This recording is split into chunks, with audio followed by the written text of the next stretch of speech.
What's going on, guys? It's Cimoooooooo. So if you want to learn a deck that has powerful control tools but plays a bit like a combo deck, a deck that can really stun your opponent but also put on the pressure with large, seemingly unkillable monsters, not to mention the artwork is absolutely badass, well, let me introduce you to Thunder Dragons. Thunder Dragons are an archetype based off of one of Yu-Gi-Oh's very first monsters, originally debuting all the way back in Metal Raiders. While the original Thunder Dragon saw minor play in Chaos decks, it never had fully dedicated support until the release of Soul Fusion. One major advantage of the Thunder Dragon archetype are the stun capabilities at the deck's disposal. The deck's win condition is to establish Thunder Dragon Colossus and keep it on the field to lock down the opponent's plays. So in a metagame dominated by aggressive search effects, Thunder Dragons have an opportunity to shine. Let's begin with the main monster lineup, starting with the original Thunder Dragon. As an ignition effect, you can discard Thunder Dragon to add up to 2 more copies of Thunder Dragon from your deck to your hand. This sets the tone for the rest of the archetype, as a majority of the Thunder Dragon monsters have an ability to be discarded to gain some sort of benefit. The new Thunder Dragon monsters also have an effect when banished or when sent from the field to the graveyard as well, so keep in mind that you can only use one of these effects per turn and only once that turn. The first of these new monsters being Thunder Dragon Dark. As a quick effect, you can discard Dragon Dark to add another Dragon Dark from your deck to your hand.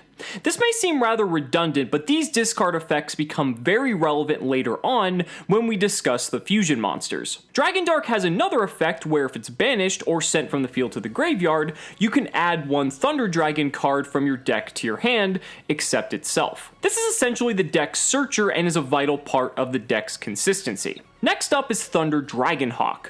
Its discard effect is not a quick effect, but it allows you to special summon one of your Thunder Dragon monsters that's banished or in the graveyard except itself. This makes for excellent recursion and enables our win condition to be established to the field with ease. Also, if it's banished or sent from the field to the graveyard, you can shuffle any number of cards from your hand into the deck, then draw that same number of cards. While this effect seldom comes up, the deck can suffer from some consistency issues, so being able to mulligan your hand is a nice perk, especially considering you can shuffle back any cards and not just Thunder Dragons. Following that is Thunder Dragon Roar.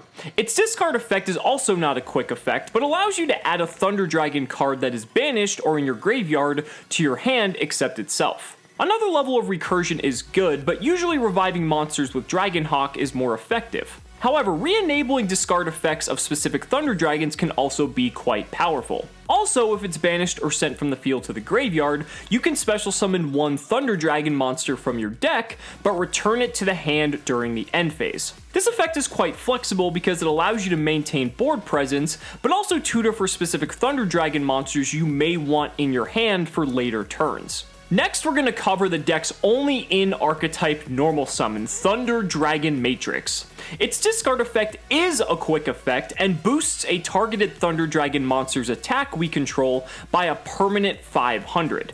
This effect may seem rather innocuous, but again, these quick effect discards become very relevant for the fusion monsters we'll discuss later on. Also, if it's banished or sent from the field to the graveyard, you can add one Thunder Dragon Matrix from your deck to your hand. Being the only normal summon in the archetype greatly helps us achieve the deck's win condition and helps bring the archetype together. The last main deck Thunder Dragon monster is Thunder Dragon Duo.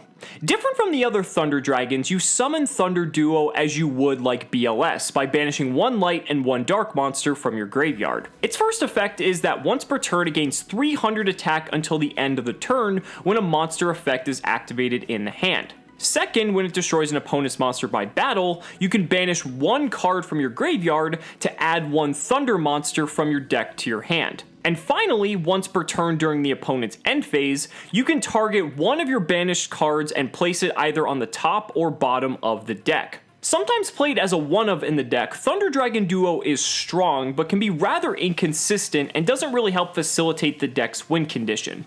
Just something else to consider. Some other non-Thunder Dragon monsters you might want to include are Batteryman Solar and Denko Sekka. Batteryman Solar is basically an Armageddon Knight for the deck, sending any Thunder monster from deck to the graveyard and setting up combos. Also, if a Thunder monster is normal or special summoned while it's on the field, you'll get a token, enabling stronger link plays and combos. Denko Sekka also fits well by shutting down opposing back row, can be used to summon the deck's boss monster, and is searchable via the deck's fusion spell. Moving on to the extra deck, let's discuss the deck's win condition, Thunder Dragon Colossus.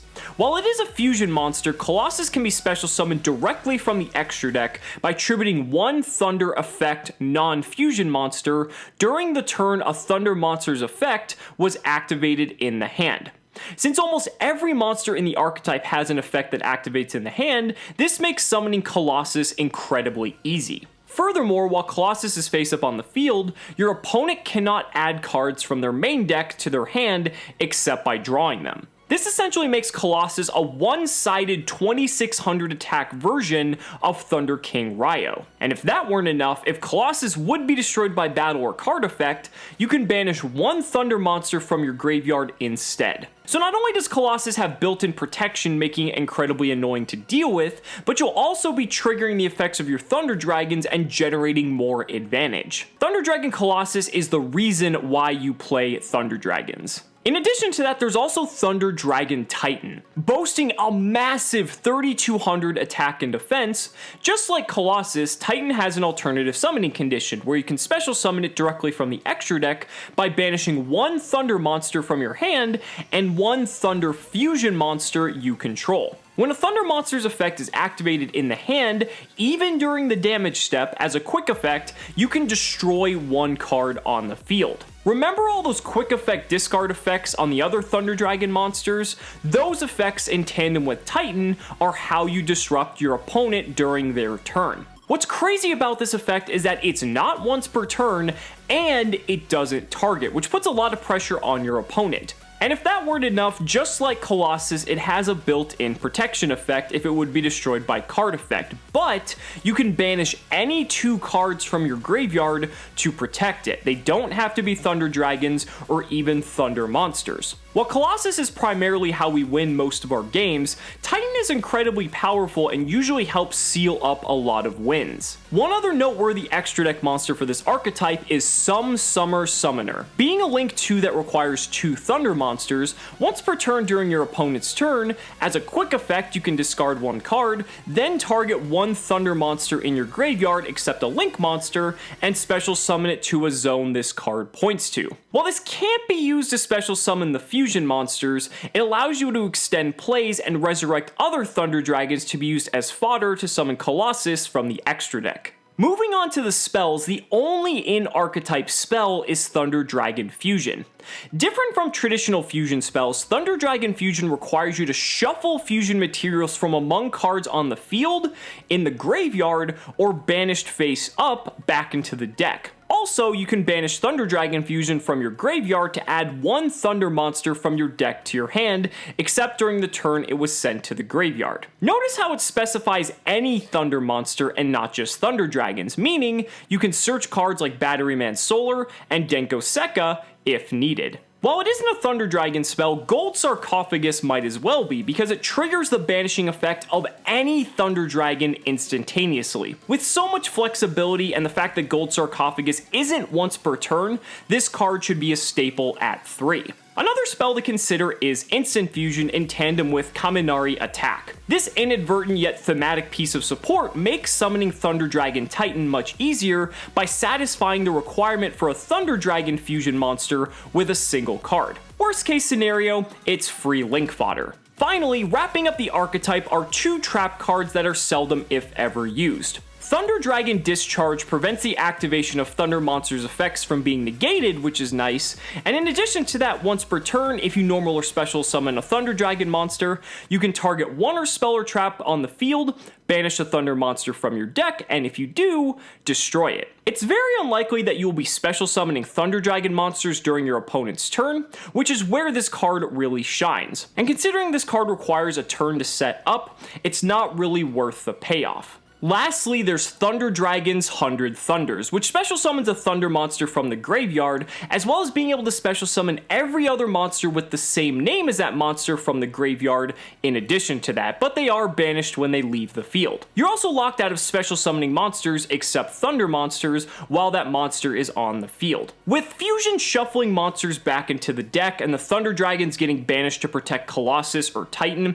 it's very unlikely that you'll have enough Thunders to make this effect worthwhile. But it is a potential +2 under the right conditions, so it's definitely worth mentioning. I really hope you guys enjoyed this introduction to Thunder Dragons. If you did, be sure to hit that like button, subscribe to the channel for more amazing Yu-Gi-Oh content, and if you really found this video helpful, consider backing me on Patreon or becoming a YouTube channel member, because just by showing your support in any way that you can, you're investing in my ability to continue bringing you amazing Yu-Gi-Oh content. So thanks so much again, and we'll see you next time.